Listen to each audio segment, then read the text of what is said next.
ఇక 4 రోజుల తెలంగాణ పర్యటనలో భాగంగా ఏఐసీ రాష్ట్ర వ్యవహారాల ఇన్ఛార్జి మీనాక్షి నటరాజన్ వరుస సమావేశాలతో బిజీగా గడుపుతున్నారు. హైదరాబాద్లోని ఎమ్మెల్యే క్వార్టర్స్లో మంత్రులు ఎమ్మెల్యేలతో విడివిడిగా భేటీ అవుతూ నియోజకవర్గాల పరిస్థితులు, పార్టీ కార్యక్రమాలు, ప్రభుత్వ పథకాల అమలు, రాజకీయ పరిణామాలపై వివరాలు సేకరిస్తున్నారు. ఇక 4 రోజుల పర్యటనలో సేకరించిన వివరాలతో సమగ్ర నివేదికను ఏఐసీకి అందించినట్లు తెలుస్తుంది. ఎమ్మెల్యేలు, ఎంపీలు, ఎమ్మెల్సీలు, డీసీసీ అధ్యక్షులకు ప్రత్యేక ఫీడ్బ్యాక్ ఫారాలను అందజేసి వాటి పూర్తిగా నింపించి స్వీకరించారు. ఇదే అంశానికి సంబంధించి మరింత సమాచారం మా కరెస్పాండెంట్ అజీం అందిస్తారు. అజీం,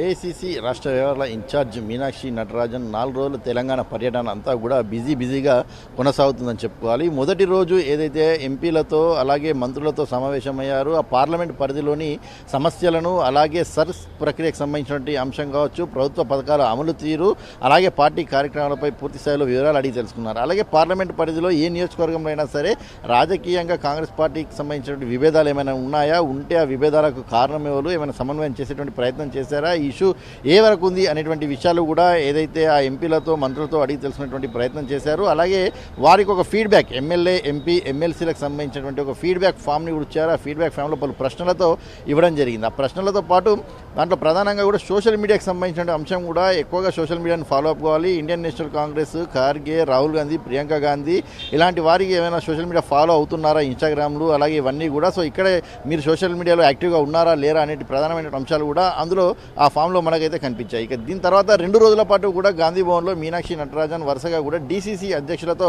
1-to-1 సమావేశం నిర్వహించారు. డీసీసీ అధ్యక్షుల పరిధిలో సర్చ్ ప్రక్రియకు సంబంధించిన అంశం ఏ మేరకు కొనసాగుతుంది, ఎలా కొనసాగుతుంది, అలాగే డీసీసీ అధ్యక్షులకు ఎమ్మెల్యేలు, ఎమ్మెల్సీలు, ఎంపీలు, ఆ జిల్లా పరిధిలో ఉన్నటువంటి సీనియర్ నాయకులు ఏదైనా కార్యక్రమాలు చేస్తే సహకరిస్తున్నారా లేదా, ఒకవేళ సహకరించకపోతే మీరు పార్టీ దృష్టికి ఎందుకు తీసుకురావాల్సిన అవసరం ఉంది.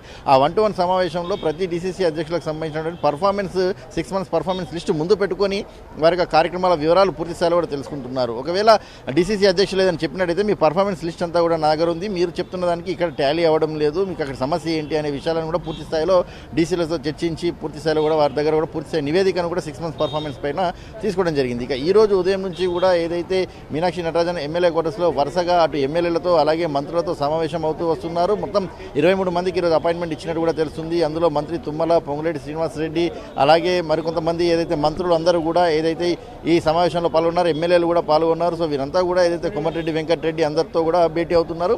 ఆయా పరిధిలో ఇన్ఛార్జ్ మంత్రులకు సంబంధించినటువంటి పరిధిలో కూడా మాట్లాడుతూ కూడా జరుగుతూ ఏదైతే సమావేశాన్ని కూడా తీసుకుంటున్నారు. సో ఆ ఇన్ఛార్జ్ మంత్రులుగా ఉన్నటువంటి జిల్లాలో కూడా ఏదైతే సమస్యలు ఏమున్నాయి, ఆ సమస్యలు ఎక్కడి వరకు సమన్వయం చేశారు, దీనికి సంబంధించిన ఇష్యూస్ ఏమున్నాయి, సర్ ప్రక్రియ ఏ వరకు కొనసాగుతుంది, అలాగే ఇలాంటి అన్ని అంశాలు, ప్రభుత్వ పథకాల అమలు తీరుపై కూడా వారు అక్కడ కూడా మాట్లాడి అడిగి తెలుసుకునే ప్రయత్నం కూడా చేస్తున్నారు. సో వరుసగా 4 రోజులకు సంబంధించినటువంటి షెడ్యూల్లో పూర్తి స్థాయి నివేదికలను కూడా ఏదైతే రూపొందించి ఏఐసీసీకి కూడా మీనాక్షి నటరాజన్ అందించిన కూడా తెలుస్తుంది. ఈ రోజు సాయంత్రంతో మీనాక్షి నటరాజన్ తెలంగాణ పర్యటన ముగనుంది. రవి, రైట్ అజయం, అంటే మరో పక్క డీసీసీ అధ్యక్షులతో అవ్వచ్చు, డీసీసీ అధ్యక్షుల యొక్క ఫీడ్బ్యాక్ తీసుకొని ముఖ్యంగా చాలామంది కూడా ఎంపీలు, ఎమ్మెల్యేల మధ్య అయితే మాత్రం సమన్వయ లోపం, మరో పక్క డీసీసీ అధ్యక్షులు అయితే మాత్రం కొన్ని చోట్ల అయితే నామమాత్రంగానే ఉన్నట్లు తెలుస్తుంది. అంటే కొంతమంది ఎమ్మెల్యేలు అయితే మాత్రం మేము ప్రజాక్షేత్రంలో ఉన్నాం, మేము కొంత డబ్బు ఖర్చు చేసి మేమైతే మాత్రం ఎన్నికల్లో గెలవడానికి మేము ఖర్చు చేసాం, ఇట్లాంటి అంశాలు కూడా తెరపైకి వచ్చినట్లు తెలుస్తుంది.